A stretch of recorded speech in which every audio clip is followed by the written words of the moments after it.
Hey, Mark. Hey, Lola. I got a good topic for you today. Cool. Navigating change.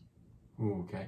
Okay, so first of all, we know that, our bodies are amazing, and there's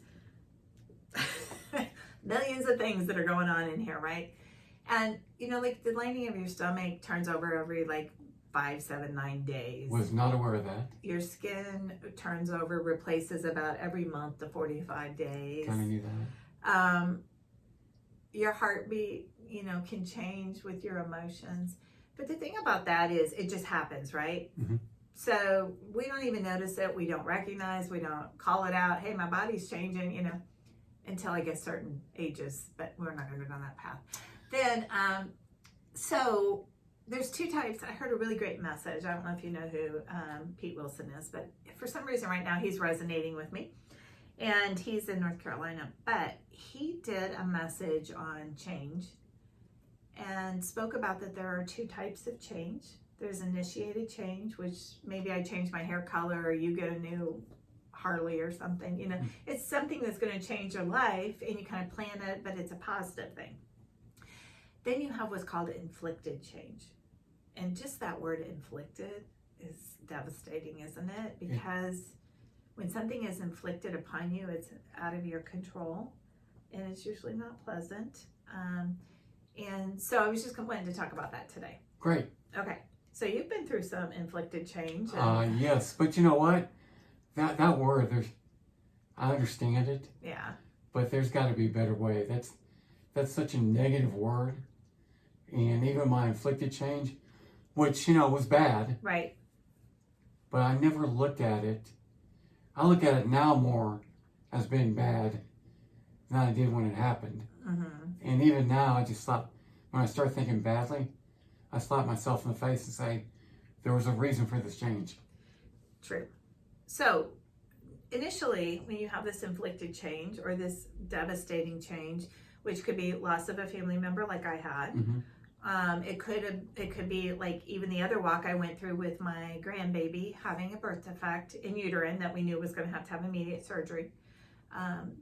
Or it could be, a divorce or a fire in your house is gone. So it's something that's going to dramatically impact your life. And so the first thing naturally is we're going to be shocked.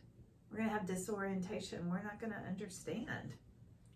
Yeah. Kind of like even maybe when you woke up in the hospital the first time, and even though maybe you had a piece, you're still confused and you don't know what's going on. Yeah, well, and my memory of that's getting a little bit clearer, but the waking up part, Mm-hmm. I really wish I had a clear, vivid memory of that, of when I woke up. Yeah. Because you don't just wake up right out of a coma. No. Yeah, it's not like, yeah, I got you. But so that's a tough position to be in because you're trying to process what's happening, and then of course then comes the flood of emotions, and a lot of times anger. I personally have been through a divorce. You have too. That recognizing that that's going to be a change in your life. You're no longer going to have a spouse, and if you have kids, how do you, like I did, how do you deal with protecting your daughter from the ugliness and making it normal when we live in a small town that most people are married, So you start to get angry. A lot of people get angry with God in this part of it because they think that he doesn't love them, or they don't recognize that he is putting them through a trial. yes, For a purpose and a ministry or, a real divine reason. and to me that makes it so much easier. Mm-hmm. If you can recognize that, Mm-hmm. if you can recognize that he's not going to put you through anything that you can't handle. Absolutely. And I read something one time which I thought was good because I had heard that all my life. God only gives you what you can handle. But being in the situation I've been in with my ministry, I once heard someone say, sometimes he's going to give you more than you can handle because that's where your spiritual growth comes from. Mm-hmm. And it's true. That's where I came in to trust God and to have faith that he knew what was best. That's a hard thing. But I do think every now and then he gives us a little more knowing we can handle it, but we don't recognize that. then the next thing, of course, is you kind of, after a while, and I think a lot of this has to do with your faith, is you begin to start recognizing that there is a change and it's not going to be the same. It's not going to be the way it was. Wow. Okay. So when you get to that stage, that's a really important stage, because that means you're starting to understand the growth and why this has been in your life. Unfortunately, a lot of people don't make it to this stage. They stay angry. They stay confused. Well, once again, personal, make it about me. Mm-hmm. That's a hard stage to be at. Mm-hmm. And I understand what you're saying, Mm-hmm. making it to that stage. But for example, we're going through the COVID situation right now. And a lot of people who have had serious cases of COVID are getting home. They've been in the hospital, Mm-hmm. much like I was. Mm-hmm. And especially in the short term, there are things they're simply not going to be able to do. Right. I've got a great friend who was an angel to me when I was in the hospital, Mm-hmm. and her husband's in that situation right now. Wow. And he's going to come home. He's been in the hospital multiple months.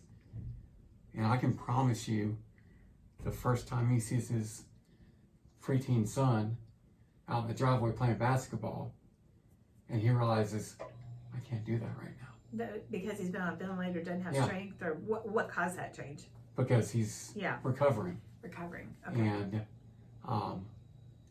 I worry about people. Mm-hmm. They have to go through that. My situation was, I can't ride my motorcycle in the short term. Am I going to be able to play with my dog? Okay, those things are so minor.